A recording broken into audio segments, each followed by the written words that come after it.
no justice for the earth. We want justice round the world.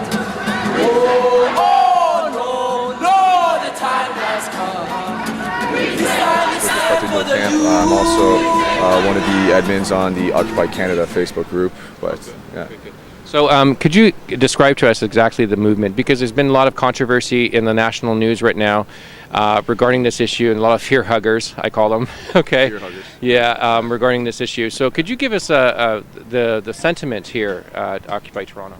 The sentiment is euphoric, but it's euphoric in the sense that there's a huge amount of hope that this will actually lead to some sort of substantial existential change in the popular discourse that occurs through the media and in politics. I personally hope that we'll be able to see this movement coalesce into some sort of a tool of political influence, so that we can start seeing more regulation over the, I guess you could call it, corporate totalitarianism that has begun to take hold in our Western democracies. So would you suggest that there needs more regulation in capitalism, rather? When I speak now, if you're going to ask me for my solutions, I'd just like to clarify. I'm speaking on behalf of myself. We all have very different demands, but they all relate to improving the quality of living of humankind, okay? And not so much centralizing income at the very, very top, because there's no such thing as a trickle down. Personally, what I would like to see is a more responsible system structure that allows for enterprise to occur,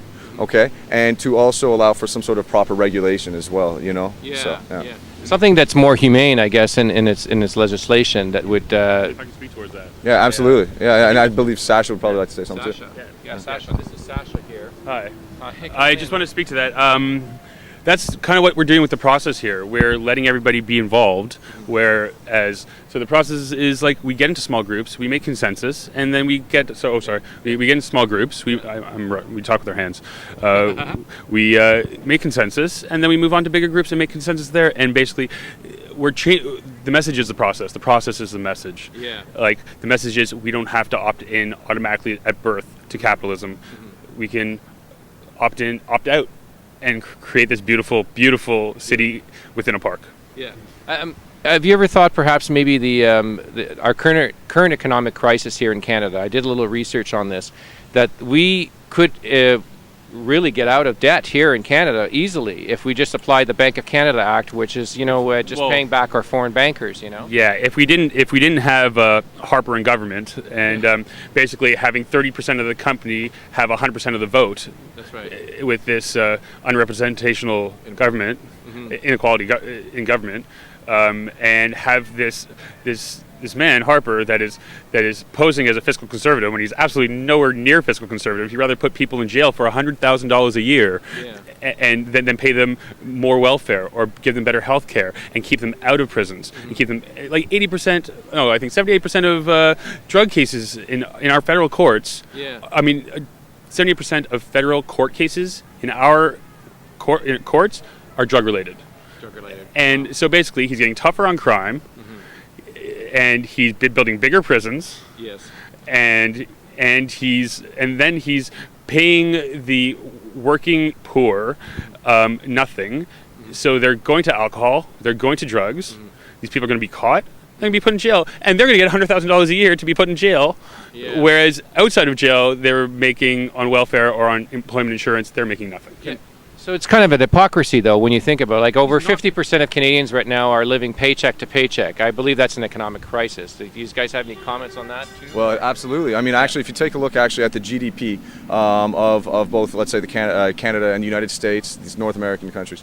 In North America, if you look at the average GDP of our countries, you'll see that the marginal rate of income as it relates as a percent of the GDP for wages, okay, is the smallest it's pretty much ever been, while corporations' profits are actually the highest as they relate to the GDP, the highest that they've ever been. So we've got the highest profits that corporations have ever made, record profits, while we've got stagnant wages, okay? So we can see this in terms of real GDP, a massive gap growing between corporate power and influence and wealth, and the 99% opportunity for wealth, you know?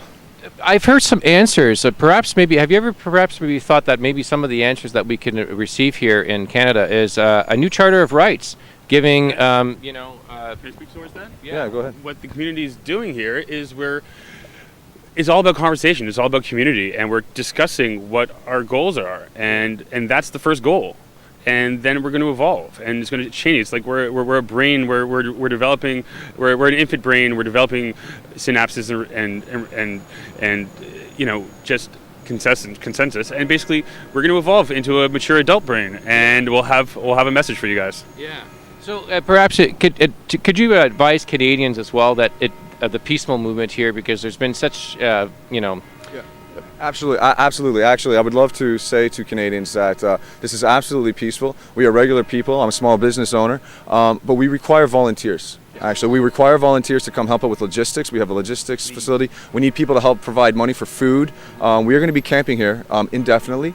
And we have people joining us every day. I think people are becoming more and more, by the millions, about the necessity to improve our world system. The only thing is, we need volunteers. No matter what city you're in, there is a movement happening. You better believe it. And so we require, no matter what city you're in, we require you to go look on Facebook, on the internet, find out where your movement is, how you can join it, and volunteer. It's not like you're going to be some person that is a criminal. You are a volunteer exercising your democratic right to assemble and make change for the people. Every single civil liberty and progress that has occurred in the history of mankind has occurred through peaceful General Assembly of people, and we need volunteers, please.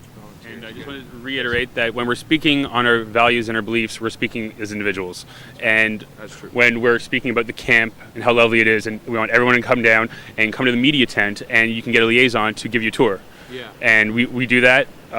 We have people trained in that. And so if you're not comfortable with coming into the camp at first, you can go to the media tent, come in, ask for one of the liaisons, and we're trained in a kind of a walk and talk kind of fashion to give you an introduction to the camp, take you through the tent village if you don't feel comfortable going through there, so we kind of make it okay for you guys Come to... down for a free coffee. Free coffee. Come down for a free coffee.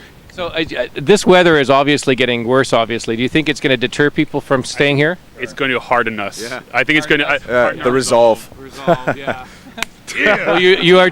Well, I truly believe that you guys are the heroes on this for people camping out here and during this time.